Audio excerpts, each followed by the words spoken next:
सुरू करायचं का आपण? काय करायचं? एसी ऑन करायचंय का? तो बंद करायचा आहे? ऑनच आहे तो.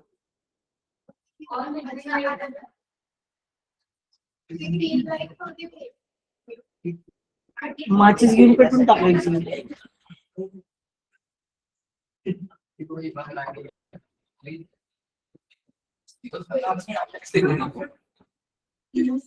चला सुरू करायचं का?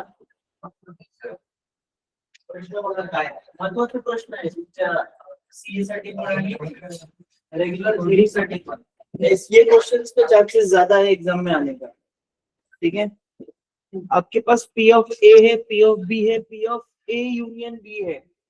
ठीक है, इसको यूज करके आप P of A intersection B यानी पहला वाला क्वेश्चन इजीली निकाल सकते हो using a formula P of A union B is equals to P of A plus P of B minus P of A intersection B. Substitute करो values P of A intersection B मुझे calculate करके बता दो.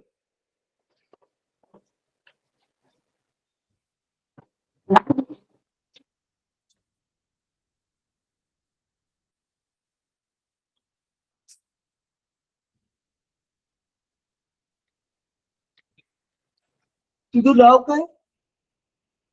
तुझं नाव समोर का अभ्यास कर जरा.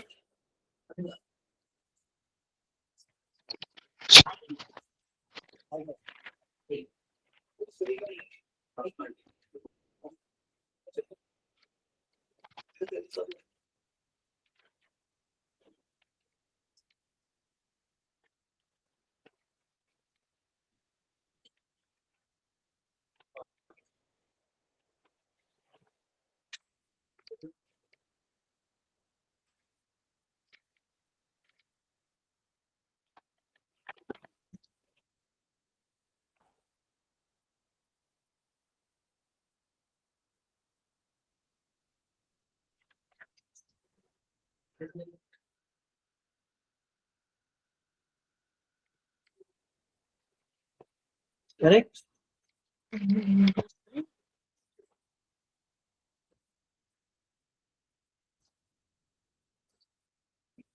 अब यहाँ पे डिनोमिनेटर आप सेव कर सकते हो by multiplying that 2 with 10.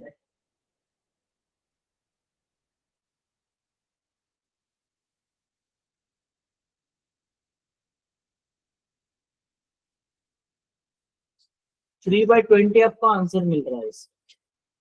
Correct. नहीं इसकी जरूरत नहीं, इसमें कोई पैरामीटर नहीं है ना, कंडीशन दिए रहेंगे तो कंडीशन डन. चेक करना तो कर सकता है 3 by 20 आंसर.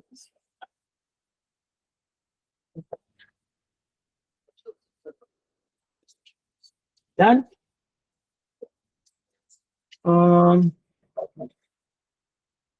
यालाच वापरून तुम्ही ह्या दोन गोष्टी काढू शकता डी आणि ई. म्हणजे जे दिलेले इन्फॉर्मेशन आहे त्याच्यावरून आपण डी आणि ई काढू शकतो. डी कसं काढायचं ते दाखवतो पहिलं.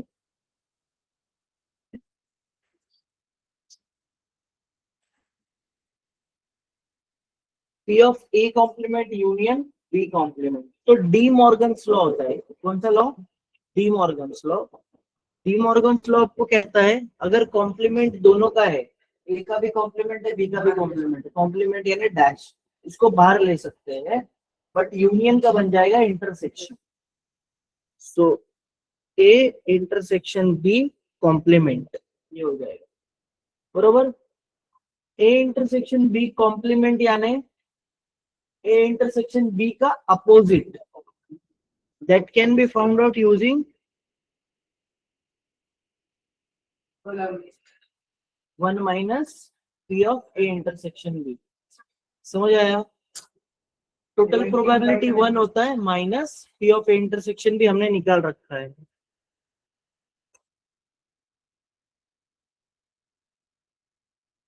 That is 17/20. अन्ना अन्ना इधर आना, 2 नारियल पानी लेके आना.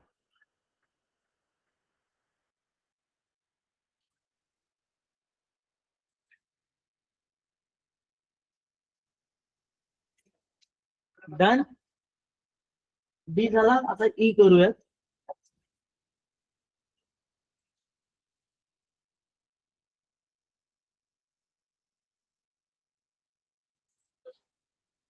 चलो इसका बताओ, कॉम्प्लीमेंट बाहर जा सकता है क्या? Yes, which is as good as 1 minus P of A union B. आणि ए युनियन बी सुद्धा आपल्याकडे आहे. किती येतो? हाफ.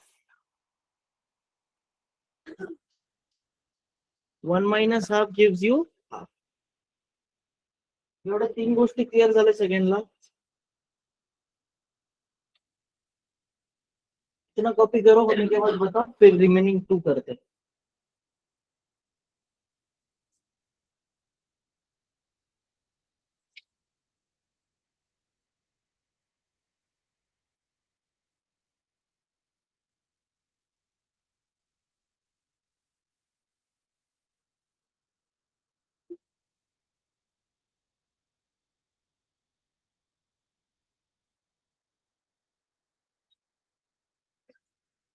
डायग्राम काढली तर अति उत्तम. अंडरस्टँडिंग साठी एक्झाम मध्ये एक्सपेक्टेड नाहीये, पण conceptual understanding is very much important.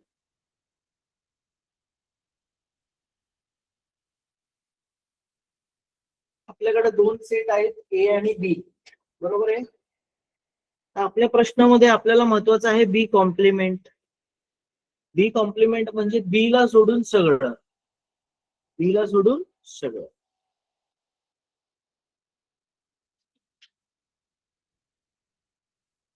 तो बी में थोड़ा थोड़ा गया है येलो, उसको इग्नोर करो.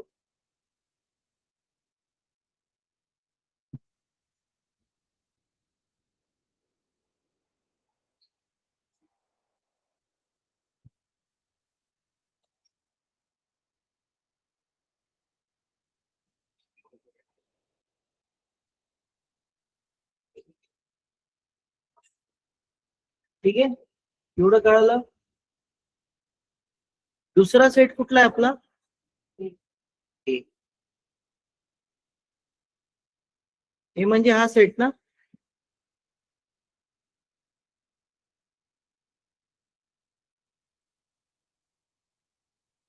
बरोबर. आता येलो आणि ब्लू ओव्हरलॅप कुठे झालंय? अर्धचंद्र तो, बरोबर की नाही? ओव्हरलॅप झालाय ना तिथे. ठीक आहे, म्हणजे आपला एवढा पार्ट जो आहे तो कॉमन आलेला आहे. म्हणजे ए मधून जर आपण ए इंटरसेक्शन बी काढून टाकला तर आपल्याला रिमेनिंग पार्ट मिळेल. म्हणजेच P of A minus P of A intersection B. Clear? आपके पास पी ऑफ ए है, कितना है बच्चों? 1/4 minus P of A intersection B 3/20 ना.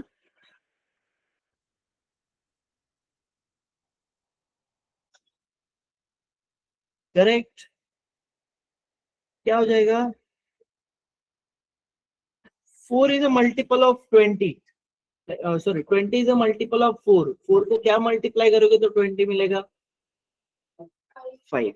तो 5/20 minus 3/20. That gives me 2/20.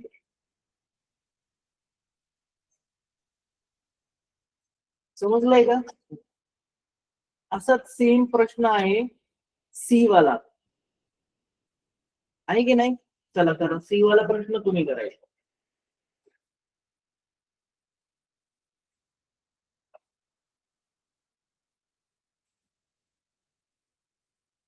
उशीर झाला.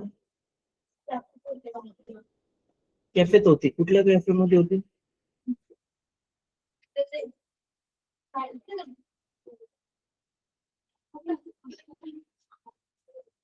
कोल्ड कॉफी इथं लागली बघ.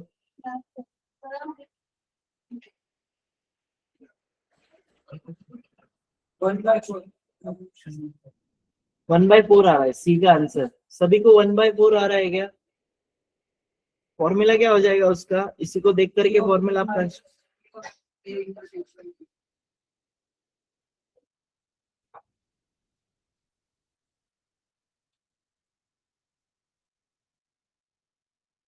पी ऑफ बी है,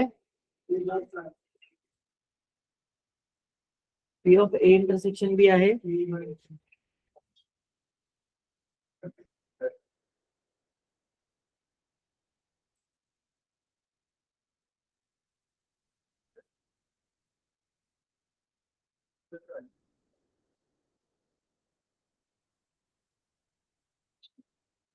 1/4. सीए बनना है तुझे? हाँ? पप्पा म्हणतात सीए बन, सीए बन.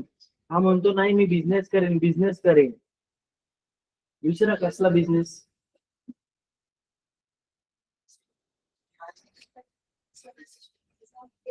एक्सपोर्ट करेगा बोलता है वो, नारियल और नारियल पानी एक्सपोर्ट करेगा. बघ हो म्हणतो.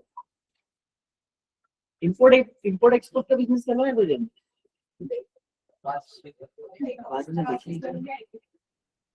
क्या काय म्हणतोय बघितलं का?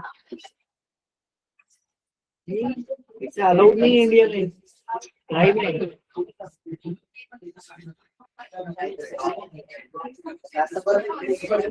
किडनी विडनी की बात मत कर.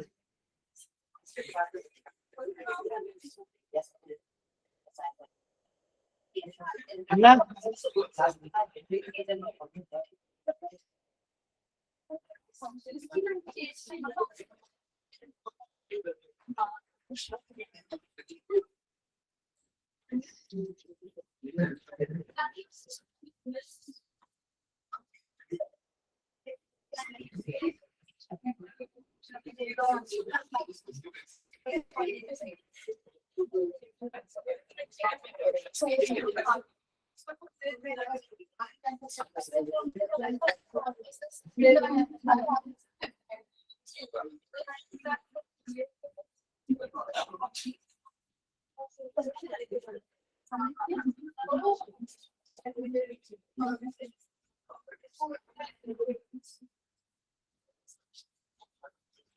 चलो डन. हा प्रश्न झालाय का? एक प्रश्न तुम्ही ट्राय करता.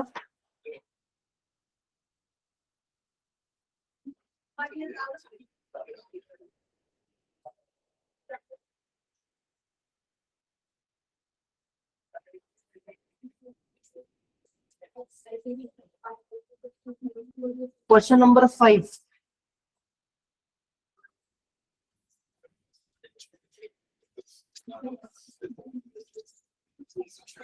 5 बघा, डिस्कस करूयात, घरी ट्राय करा तुम्ही. ठीक आहे. 100 students appeared for 2 examination. 60 passed the first, 50 passed the second, and 30 passed in fourth. Find the probability that students selected at random. आता हे जे स्टेटमेंट दिलेलं आहे आपल्याला, ती जी इन्फॉर्मेशन क्वेश्चन नंबर 6 मध्ये होती ना, P of A, P of B आणि P of A union B, ती डायरेक्ट नाही दिलेली, इनडायरेक्ट दिलेली आहे. ती आपल्याला काढायची आहे. नंबर ऑफ स्टुडंट्स किती आहेत? 100. मग एन ऑफ एस 100. इन्फॉर्मेशन लिहून घ्या, घरी तुम्ही सोडू शकता, मी एक्सप्लेन करतो.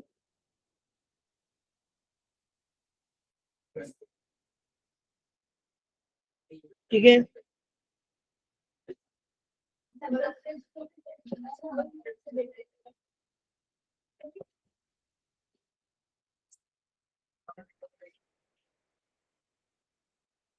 सेट ए आपण अशा लोकांचा करू ज्यांनी पहिली एक्झाम पास केली. सेट ऑफ स्टुडंट्स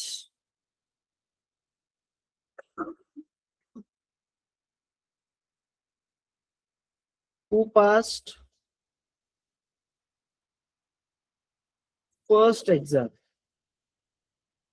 ठीक आहे. असे किती लोक आहेत रे देशपांडे? असे किती लोक आहेत ज्यांनी पहिली एक्झाम पास केली?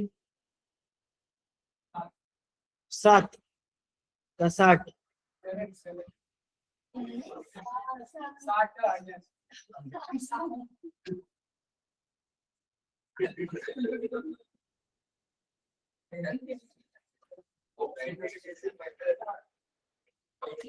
Set of students who passed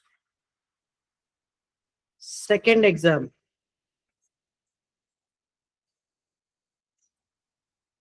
किती लोक सेकंड एक्झाम पास झाले?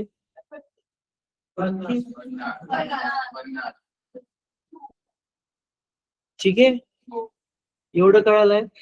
आणि दोन्ही मिळून पास झालेले लोक एन ऑफ ए इंटरसेक्शन बी, दोन्ही मिळून म्हणजे कॉमन इंटरसेक्शन. किती झाले? बरोबर आहे. आता आपण पी ऑफ ए काढू शकतो. कसं काढणार? N of A upon n of S. 60 upon कितना आ जाएगा? 3/5. पी ऑफ बी कितना आ जाएगा?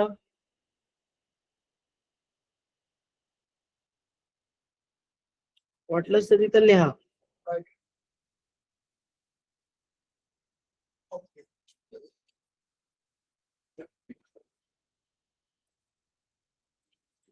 ठीक है. P of A intersection B is equals to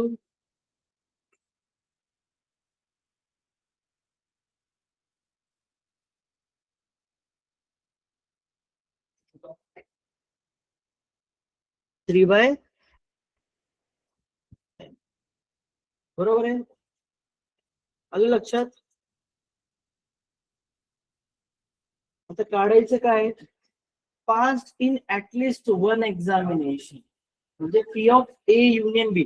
at least ला अंडरलाईन करा आणि तिचं लिहा युनियन.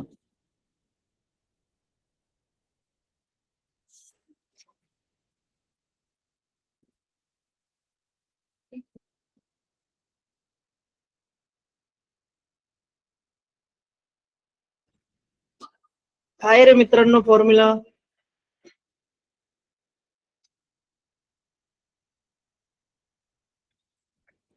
काढ ना. तर काढ, थोडे कष्ट कर. आदित्य ऑडिओ येतोय का बाळा?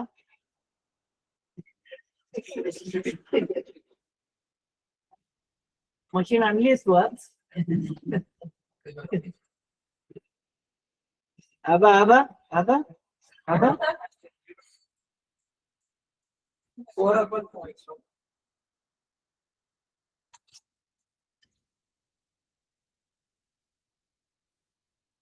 According to Ronak, it is 4/5.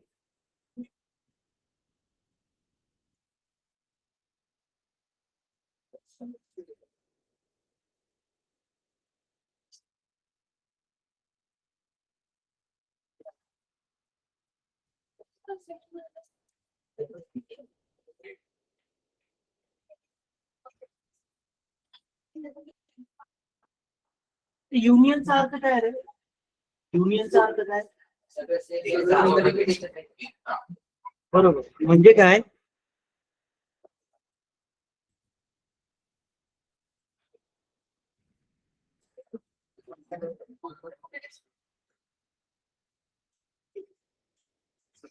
इथं लक्ष द्यायचं, सगळ्यांनी इथं लक्ष द्यायचंय.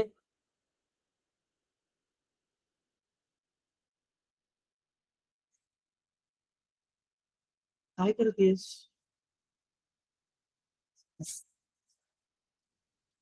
काहीच नाही.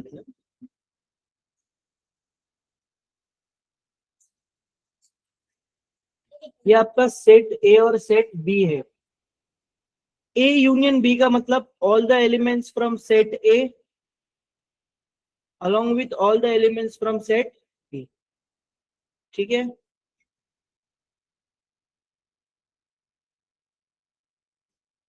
दिस is the region of intersection. मतलब ऐसे लोग हैं जो दोनों में कॉमन है, मतलब ए भी पास किया और बी को भी पास किया है। क्वेश्चन नंबर बी ये बोलता है हमको, we want to find out the probability of the students who passed in exactly one examination। मतलब या तो उसने ए पास किया है या तो बी पास किया है। ऐसे लोगों के अपने को चाहिए, तो कैसे निकलेगा ये बताओ।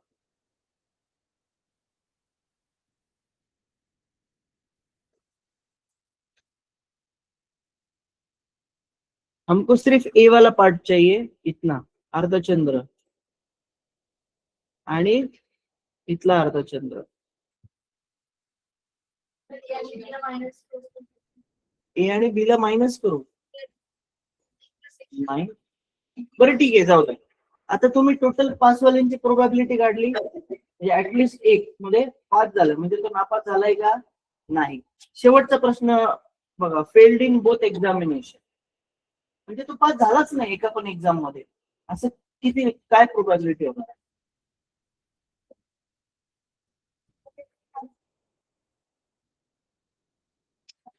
ए कॉम्प्लिमेंट ए बी कॉम्प्लिमेंट,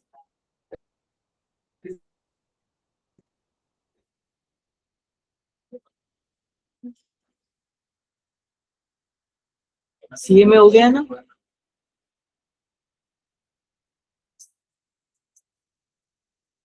अरे सिंपल आहे, तुमच्याकडे पासिंग आहे ना मुलांची, तुम्हाला काय पाहिजे, त्याचा अपोजिट पाहिजे। ए युनियन बी तुम्हाला देते किमान एका विषयामध्ये पास झाले, म्हणजे नापास झाले का नाही। तुम्हाला असं पाहिजे दोन्ही मध्ये नापास झालेलं, म्हणजे पास झालेला नाही, म्हणजे याच कॉम्प्लिमेंट काढायचं तुम्हाला। कसं काढणार?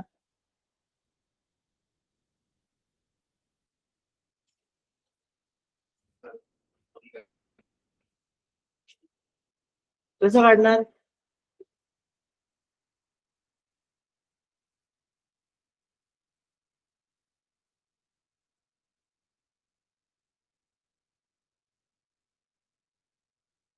अपोजिट है ना उसका, यही बोला जातो।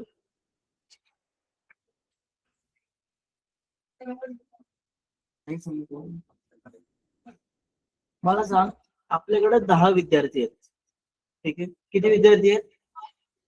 त्याच्यामधले 6 पास झाले, नापास किती झाले?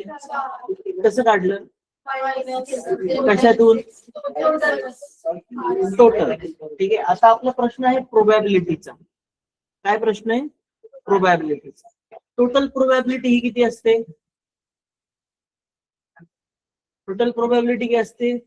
1 असते, not 100। Total probability is always 1, ठीक आहे। पर्सेंटेज नाही करत आहे आपण, पर्सेंटेज मध्ये 100 असते, ठीक आहे। वन मधून आपण जर पास झालेली मुलं काढून टाकली तर आपल्याला काय मिळणार आहे? फेल झालेली ना, फेल झालेली, तोच प्रश्न आहे का बघा, फेल्ड इन बोथ एक्झामिनेशन, नापास झालेली, अलग नाही। आणि ह्या नोटेशनचा अर्थ काय?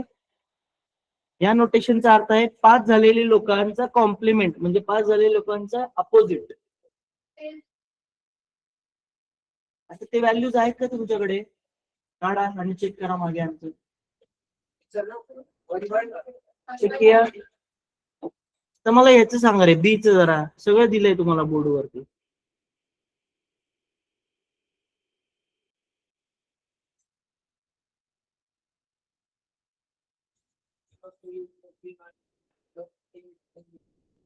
P of A union B minus B union B complement.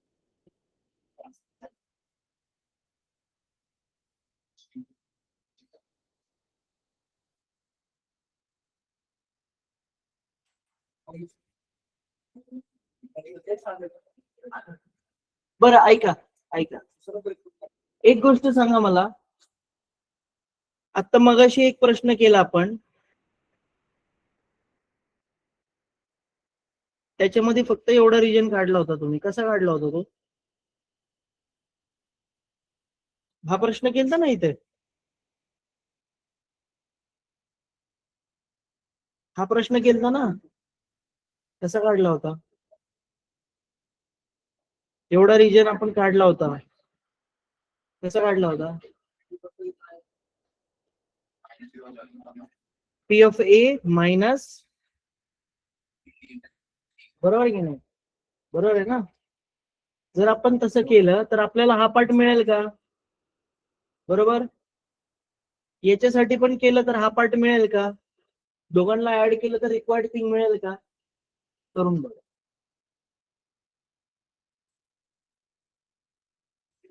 आर्याला बहुतेक समजलेलं नाही. चंद्र काढायचं, चंद्र. ट्राय कर, मी समजतो.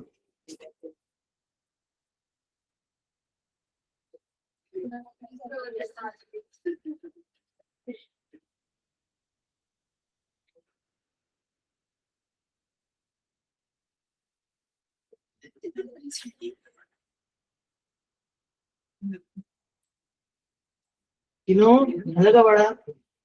देशपांडे सांगा, उत्तर सांगा. 1/2 पीछे चेक करो.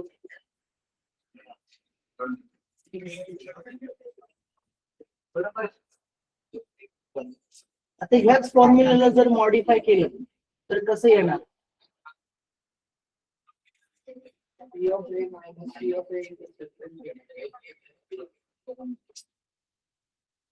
बरोबर बोलताय ना तो बरोबर बोलतोय.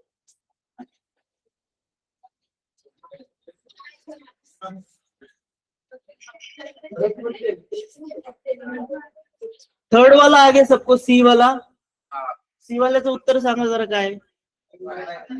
हे सगळ्यांना आलं ना? बी करू आता.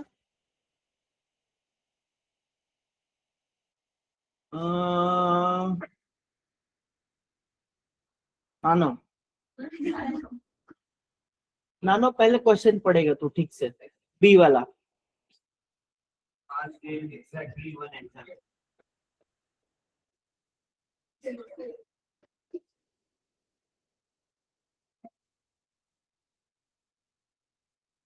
Pass in exactly one examination, बरोबर आहे.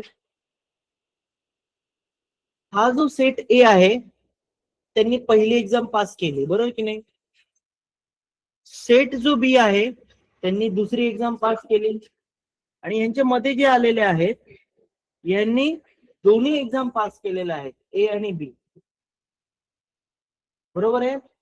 इंटरसेक्शन आहे ना बाळा, ए मधले आणि बी मधले, त्यांनी दोन्ही, म्हणजे ही हुशार हुशार मुलं आहेत, बरोबर की नाही? मध्ये येणारी कुठली मुलं आहेत? हुशार मुलं. आणि जे नापास झाले ते कुठं, इथं बाहेर असणार कुठं तरी. ठीक आहे. बरं, आता आपल्याला एक्झॅक्ट काय पाहिजे? एक्झॅक्टली एकाच एक्झाम मध्ये पास झालेले लोक. तर सेट ए जो होता ना, हा पूर्ण सेट, तो येलो कलरचा आहे, बरोबर. याच्यामध्ये यांनी फर्स्ट एक्झाम पास केली, बरोबर, या सगळ्यांनी केली.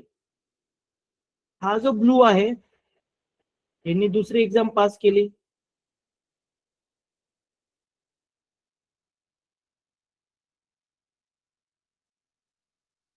ब्लू आणि येलोचं कुठेतरी इंटरसेक्शन आलंय का? तिथं कुठली लोक आहेत सांगा, जे ग्रीन झालंय ते? ती लोक हवेत का आपल्याला? नाही, आपल्याला प्युअर येलो पाहिजे आणि प्युअर ब्लू पाहिजे. ग्रीन पाहिजे का? नाही. म्हणजे आपल्याला इथली लोक काढायची आहेत आणि इथली लोक काढायची आहेत. तर ते कसे मिळणार आपल्याला? सेट ए मधून जर आपण सेट ए मधून जर अशी लोक काढून टाकली जी दोन्ही एक्झाम मध्ये पास झालेत, म्हणजे पी ऑफ ए इंटरसेक्शन बी काढून टाकलं, बरोबर. आणि सेट बी मधून असे लोक काढून टाकले जे दोन्ही एक्झाम मध्ये पास झाले, बरोबर. तर हा तुम्हाला पूर्णपणे येल्लो पार्ट मिळणार आहे, म्हणजे प्युअर येल्लो. आणि इथं आलं का लक्षात? क्लिअर आहे? तर ह्याच फॉर्म्युलाला जर मॉडिफाय करून, हे खूप असं बेसिक लेवलचं झालं. म्हणजे काय, आपण एकदम डीप मध्ये जाऊन प्रश्नाला अंडरस्टँड केलं, डायग्रामला अंडरस्टँड केलं, सिच्युएशनला अंडरस्टँड केलं आणि हे डिराईव्ह केलं. जे प्रो असतात म्हणजे सीए ची एक्झाम मध्ये ज्यांना हे पाहिजे त्यांच्यासाठी डायरेक्ट फॉर्म्युला काय आहे, P of A plus P of B minus 2p of A intersection B. आलं का लक्षात? आलं लक्षात? चल आता हा फॉर्म्युला वापरा किंवा हा वापरा, दोन्हीपैकी कुठलाही वापरा, उत्तर सांगा.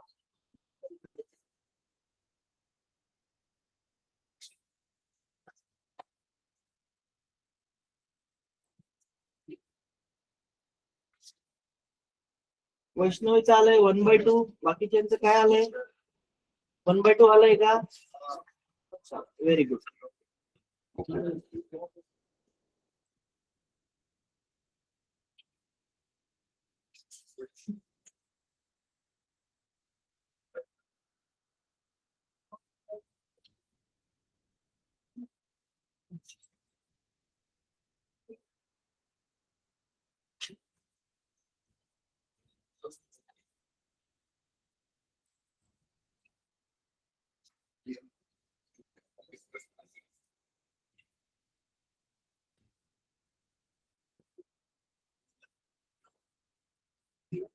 बरं, सीए च्या याच्यामध्ये तुमचं सिंपल इंटरेस्ट कंपाऊंड इंटरेस्ट झालंय. Very good. आता आपल्याला नेक्स्ट चॅप्टर स्टार्ट करायचं आहे, commercial mathematics. Commercial mathematics already discuss किया ना अपन ने कंडीशनल प्रोबेबिलिटी के बारे में. कंडीशनल प्रोबेबिलिटी तेरे सिलेबस में है, कंडीशनल प्रोबेबिलिटी. ठीक है, पहले ये सिलेबस खत्म करेंगे फिर तेरा कंडीशनल प्रोबेबिलिटी लेंगे. पर कंडीशनल प्रोबेबिलिटी से एक भी क्वेश्चन तेरे एग्जाम में नहीं आएगा, ये मेरे से लिख के ले. ताकत नाही तुझं. कुठलं कॉलेज आहे तुझं? नहीं आएगा. ठीक है, कोई बात नहीं, बट पढ़ा दूंगा मैं. ठीक है, सिर्फ एक ही बच्ची को कंडीशनल प्रोबेबिलिटी है, बाकी कोई और है जिसको कंडीशनल प्रोबेबिलिटी है सिलेबस में? तुला तर नसणारच.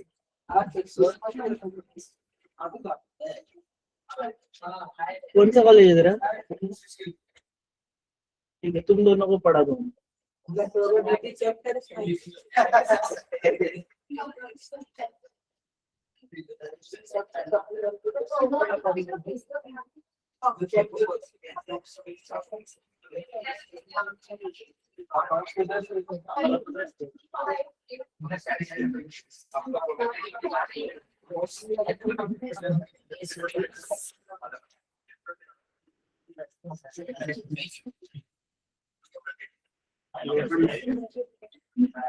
कमर्शियल मैथमेटिक्स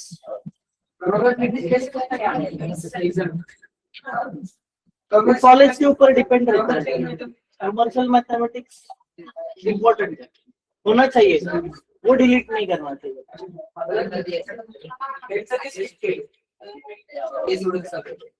अपन पढ़ेंगे. सोहम एक बार सिलेबस चेक कर, चेक कर, शायद प्रोबेबिलिटी है ही नहीं तुझे. चेक कर.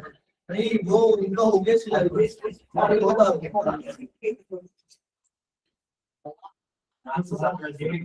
सिलेबस चेक कर. ठीक है, ओए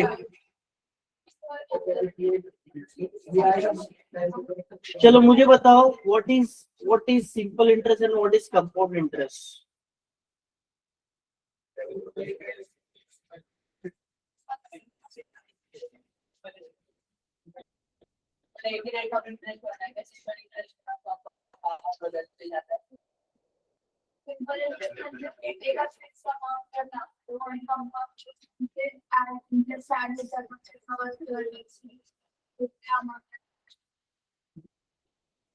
सही बोल रही है ये?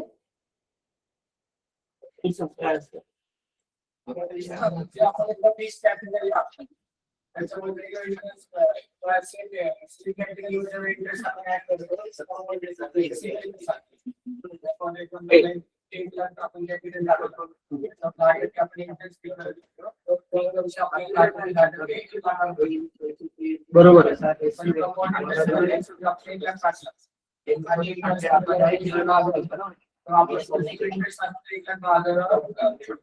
करेक्ट. चेंज होता है बट रेट ऑफ इंटरेस्ट नहीं, प्रिंसिपल चेंज होता है. ठीक है. बाकी म्हणलं इंटरेस्ट चेंज होतो, इंटरेस्ट नहीं, rate of interest. Actually interest भी नहीं बोल सकता तू, रेट ऑफ इंटरेस्ट वही रहेगा, प्रिंसिपल अमाउंट चेंज होएगा और इंटरेस्ट चेंज होएगा अकॉर्डिंग. सही है, तो जवाब सही है. ठीक आहे. मग बँक मध्ये लोन देतात, लोन. ठीक आहे.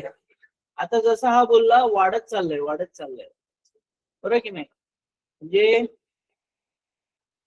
हा इन्व्हेस्ट करायचा बोलला, बरोबर आहे. जर आपण लोन घेतलं तर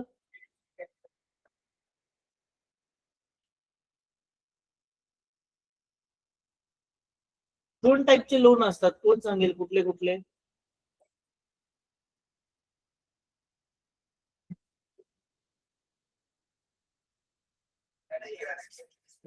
एकच घेऊ होम लोन, त्याच्यामध्ये पण दोन टाईप आहेत. हा बरोबर. हा मग त्याला काय म्हणतात? फ्लॅट रेट आणि फ्लोटिंग. कुठलं चांगलं आहे दोन्हीपैकी? कुठलं चांगलं आहे?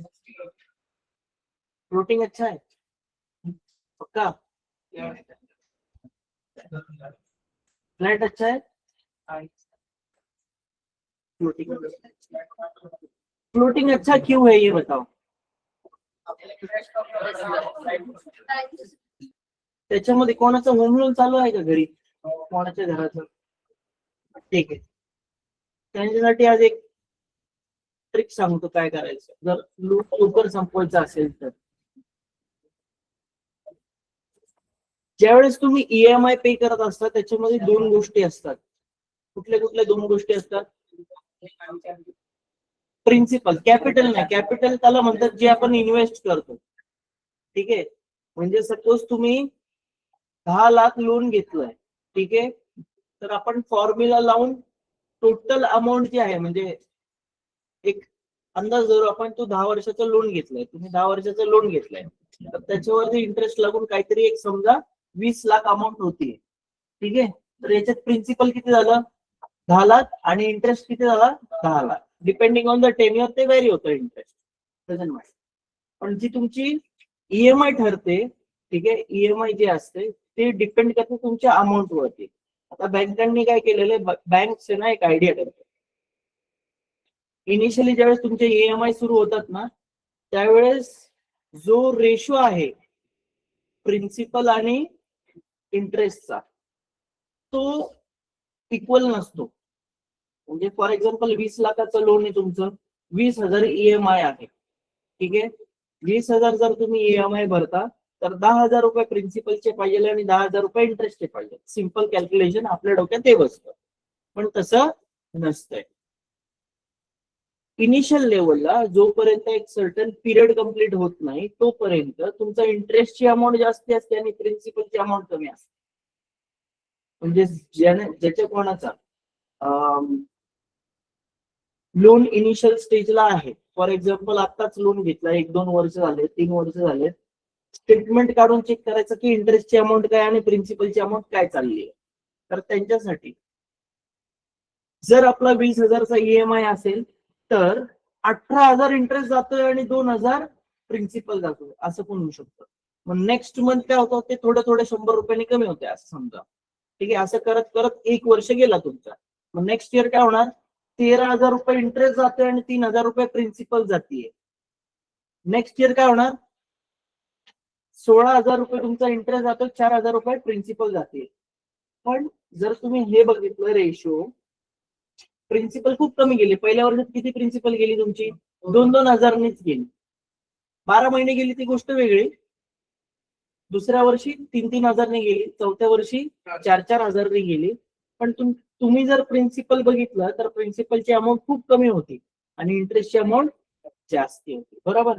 आता ह्या केसमध्ये करायचं काय आपण, जर आपला लोन आपण घेतोय फॉर एक्झाम्पल आणि आपली paying capacity EMI paying capacity suppose 50,000 असेल, तर 50,000 ईएमआय बसवायचा नाही, तुम्ही बसवायचं त्याच्यापेक्षा कमीच. किती? 30,000 25,000 असा ईएमआय बसवायचा. बरोबर. तुमची कॅपॅसिटी कितीची आहे? 50,000 रुपयाची. 25,000 तुमचा ईएमआय गेला समजा, किंवा 30,000 रुपये ईएमआय गेला, राहिले किती? 20,000. हे 20,000 डायरेक्टली लोन अकाउंट मध्ये टाकायचे. लोन अकाउंट मध्ये टाकले तुम्ही, हे डायरेक्ट प्रिन्सिपल मधून मायनस होतात. झालं काय, तर प्रिन्सिपल अमाऊंट कमी झाली म्हणून इंटरेस्ट पण काय झाला? कमी झाला. पण जर तुम्ही रेग्युलर ईएमआय नेच कमी करा, 50,000चा जर ईएमआय घेतला ना तुम्ही, तर 50,000च्या ईएमआय मध्ये 45,000 रुपये तुमचा इंटरेस्टच जाणार आणि 5,000 फक्त तुमचा काय जाणार? प्रिन्सिपल. ह्या केसमध्ये काय झालं, तुमचं प्रिन्सिपल तुम्ही वरचे 20,000 टाकले आणि 30,000 मधून काहीतरी 2-3,000 रुपये प्रिन्सिपल गेलं, म्हणजे तुमची प्रिन्सिपल अमाऊंट गेली ऍक्च्युली 23,000 रुपये एका ईएमआय मध्ये. अलग लक्षात. त्याच्यामुळे प्रिन्सिपल कमी होत गेली. प्रिन्सिपल कमी झाला म्हणजे इंटरेस्ट कमी झाला, लोन लवकर क्लिअर होत. आलं लक्षात. टेन्युअर वाढवायचा, ईएमआय ची अमाऊंट कमी करायची, आणि कमी करायची म्हणजे ते ऑन पेपर कमी होणार आहे, पण तुम्ही 50,000 रुपये धरायचे आणि तेवढे प्रिन्सिपल मध्ये टाकत जायचे. अलग लक्षात. क्लिअर. मग आता ज्याचे कोणाचं लोन चालू आहे त्यांनी काय करायचं, पहिलं स्टेटमेंट काढायचं, चेक करायचं आता तो रेशो काय आहे, रेशो चेक करायचा. जर तो 50% पेक्षा जास्ती झालेला असेल तर रेग्युलर चालू द्या, काही प्रॉब्लेम. पण जर कमी असेल तर मग प्रिन्सिपल मध्ये प्रिन्सिपल अमाऊंट टाकत चालू. त्याच्यामुळे काय होईल, जो इंटरेस्ट लागणार आहे द होल टेन्युअर वरती तो कमी होऊन जाईल. आलं का लक्षात. ठीक आहे. आता आपण दोन गोष्टी शिकलो इथं, सिंपल इंटरेस्ट आणि कंपाऊंड इंटरेस्ट. इंटरेस्ट वरती लागणारा interest is a compound interest. त्याला आपले पूर्वज किंवा आई आजी वडील असे जे आहेत जुने लोक, त्याला म्हणायचे चक्री व्याज. ऐकलंय असं? चक्री व्याज काय? व्याज वरती व्याज लागायचं. बरं आहे की नाही. म्हणजे एखाद्याने सावकाराकडून पैसे घेतले, ओल्ड डेज में आपने देखा रहेगा किसी की जमीन चली गई लोन लेने के कारण, बच्चे के एजुकेशन के लिए लोन ले लिया साहूकार से, साहूकार यानी गांव के बहुत वो लोन देने वाले लोग रहते थे, बट वो देते थे कंपाउंड इंटरेस्ट बेसिस पे. तो होता क्या था, आपका फॉर एग्जाम्पल आपने 1 लाख लोन ले लिया और उनका रेट ऑफ इंटरेस्ट भी ज्यादा होता था, 10%, 20%, तो बहुत फास्ट बढ़ता था. 1 लाख घेतला बरोबर, त्याच्यावरती समजा 20% तुमचं रेट ऑफ इंटरेस्ट आहे. ठीक आहे. अँड दॅट टू ऍप्लिकेबल आहे वर्षासाठी, ते लावतात मंथली. समझ आया. 20% आपका एन्युअली होना चाहिए, बट बहुत जगह क्या करते हैं वो लोग मंथली लगाते हैं. अभी अनपढ़ होते हैं, कोई पढ़े लिखे नहीं होते, उनको समझ नहीं आता, उनको बताता है 20% है.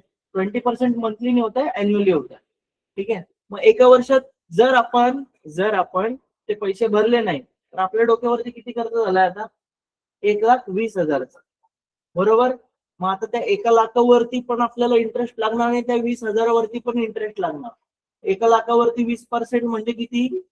20,000. आणि त्या 20,000 वरती इंटरेस्ट म्हणजे 20% किती होणार? मग ते आपल्याला आता इंटरेस्ट किती भरायचा माहिती? 1,24 नाही, ते भरलेच नाही ना तुम्ही. पुढच्या वर्षीच बोलतो आता. 1 वर्ष तुम्ही भरलाच नाही काही, पुढच्या वर्षी किती भरणार तुम्ही? 1,44,000. आलं का लक्षात. जर हे पण नाही भरलं तुम्ही तर ह्याच्यावरती तुम्ही अजून 20% कॅल्क्युलेट करा. असं ते वाढत वाढत वाढत वाढत जातं. त्याला म्हणतात चक्री व्याज मराठी भाषेत, आणि इंग्लिश मध्ये आपण म्हणतो कंपाऊंड इंटरेस्ट. इंटरेस्ट वरती इंटरेस्ट लागेल. क्लिअर. बरोबर आहे की नाही. कारण तुमची प्रिन्सिपल चेंज झाली, ऍक्च्युअल प्रिन्सिपल मध्ये इंटरेस्ट ऍड झाला, नवीन प्रिन्सिपल झाली आणि त्याच्यावरती इंटरेस्ट लागेल. Clear to everyone. ठीक. सिंपल सी कॉन्सेप्ट करेंगे आज हम लोग, सिंपल इंटरेस्ट कंपाउंड इंटरेस्ट वाली. पेज नंबर 130 पे आ जाओ. एक्सरसाइज 9.3 करेंगे पहले.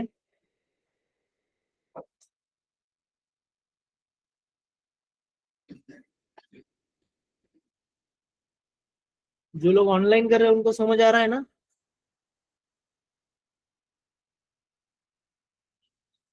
ठीक, good.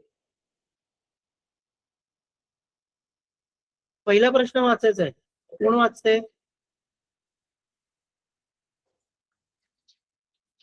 तर तू वाच.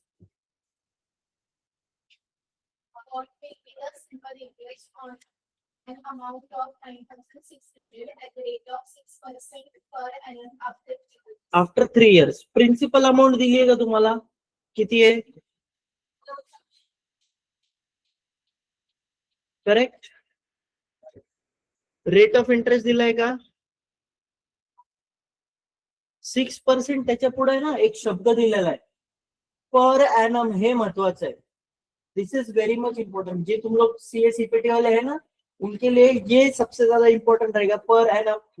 आणि कंपाउंड इंटरेस्ट मध्ये compounded annually, compounded quarterly, compounded half yearly. ठीक है, कितने पीरियड के लिए वो इंटरेस्ट है, that is very much important. N काय दिलेला आहे? ठीक है. फॉर्मूला क्या होता है?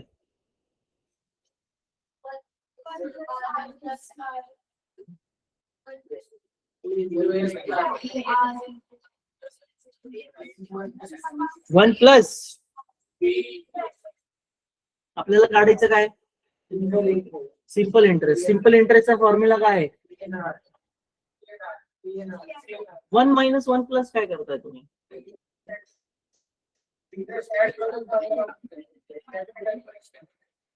त्या अमाऊंटला काय म्हणतात? अमाऊंटच बोलतात. ठीक आहे, त्याला अमाऊंटच बोलतात. त्याला असं काही वेगळा शब्द नाही. पण एन्युटीचे जर प्रश्न केले तर त्याच्यामध्ये त्याला म्हणतात अक्युम्युलेटेड अमाऊंट. ठीक आहे, म्हणजे आपल्याला इकडे ए फाइंड करायचं. चल ग. नाही, ए नाही, इंटरेस्ट फाइंड करायचं आहे ना. आय फाइंड करायचं आहे. SI बोलूयात. चला, SI चा फॉर्म्युला सांगा.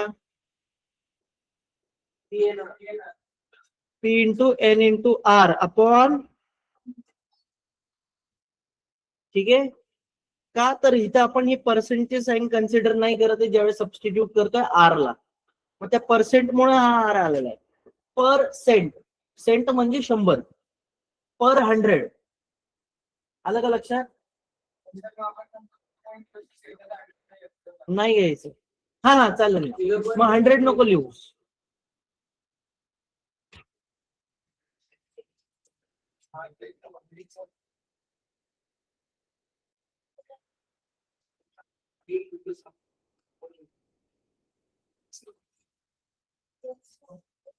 किती आलाय बाळांनो इंटरेस्ट?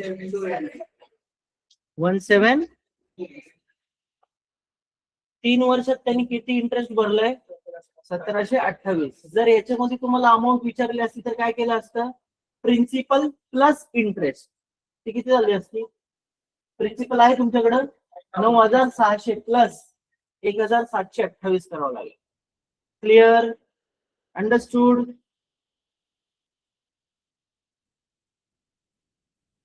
दुसरा प्रश्न करा. चल,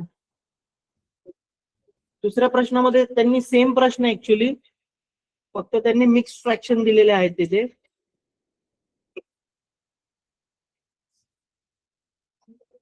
पी किती आहे सांगा?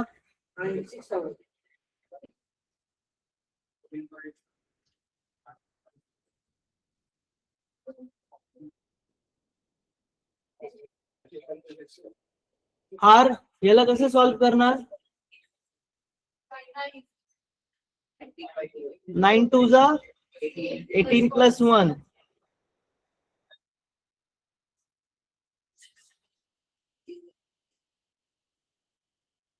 आणि N इज 2.5 इयर म्हणजेच. ठीक आहे, फाइंड कर लो सिंपल इंटरेस्ट.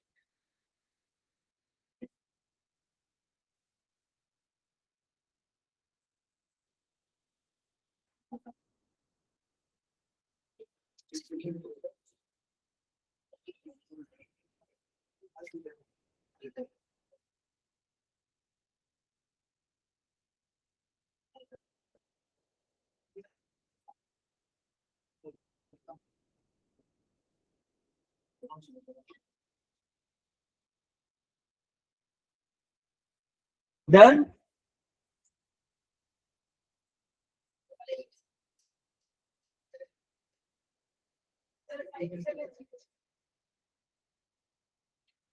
फाइव सेवन नाही रे 5700 म्हणते म्हणजे 5700 6000 वरती तू एवढं इंटरेस्ट देणार आहे.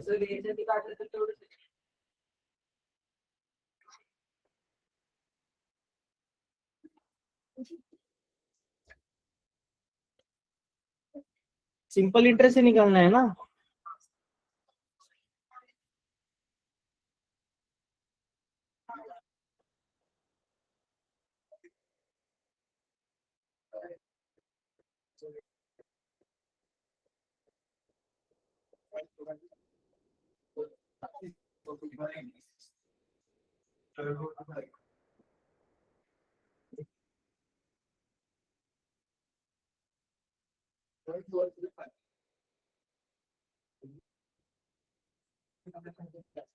थोडा अंदाज येऊन करायचा परदेशी.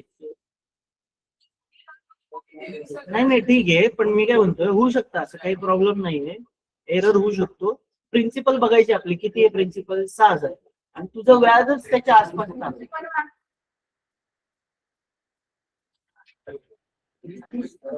चुकलं म्हणजे असं काय पाप केलं असं होत नसतं ग. शिकताना मिस्टेक्स करा किती पण करा काही प्रॉब्लेम नाही. It's okay. We are learning. काहीच प्रॉब्लेम. चुका झालेल्या बरं उलट. आपण एक्झाम मध्ये त्या चुका करत नाही.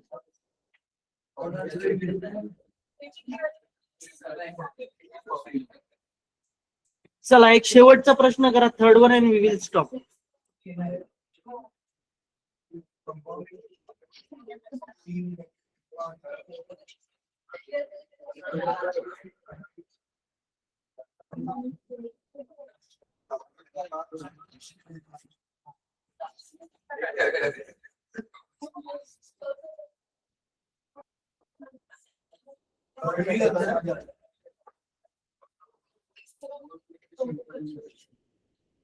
ओके एग्जाम कब से तेरे?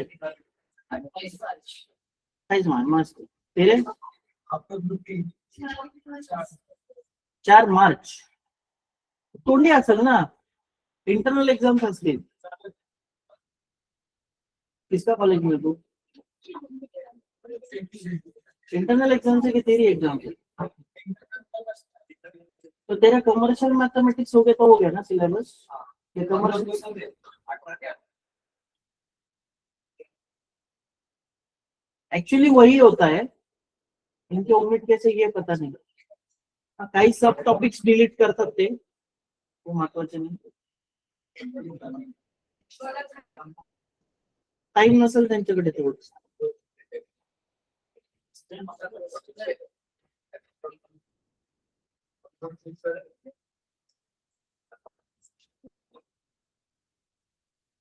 9 मंथ्स आहे आणि इंटरेस्ट बघा पर ॲनम दिलेला आहे. त्या मंथ्सला कन्वर्ट करा इयर मध्ये.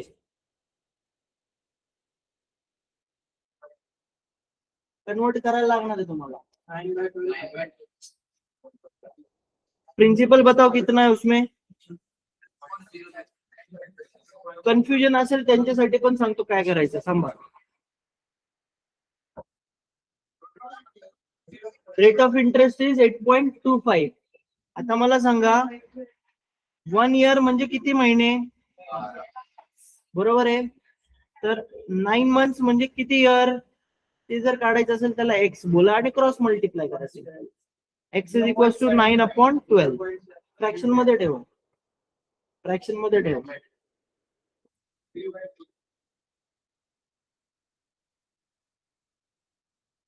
ठीक आहे.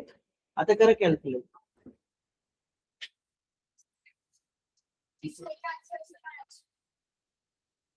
थर्ड वाले के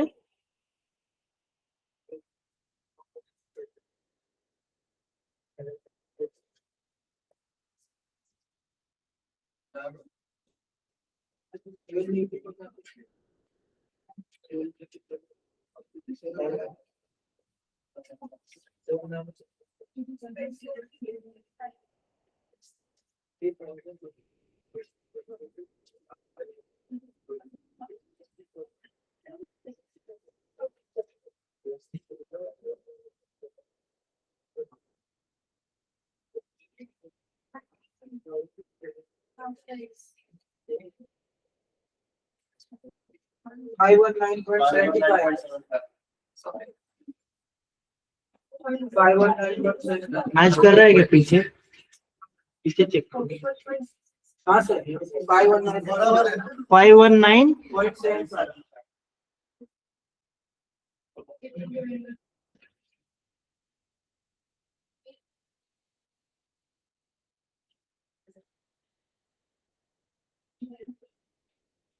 ठीक है चलो will stop here next lecture हम लोग कंपाउंड इंटरेस्ट वाला करेंगे एप्लीकेशन बेस ज्यादा करेंगे थोडे कंपाउंड इंटरेस्ट इम्पॉर्टंट आहे त्याच्यानंतर डेप्रिसिएशनचे क्वेश्चन पण इम्पॉर्टंट आहेत एक्झाम साठी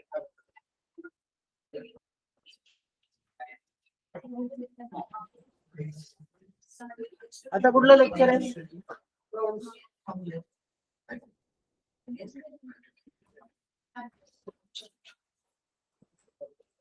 चलो विल स्टॉप हियर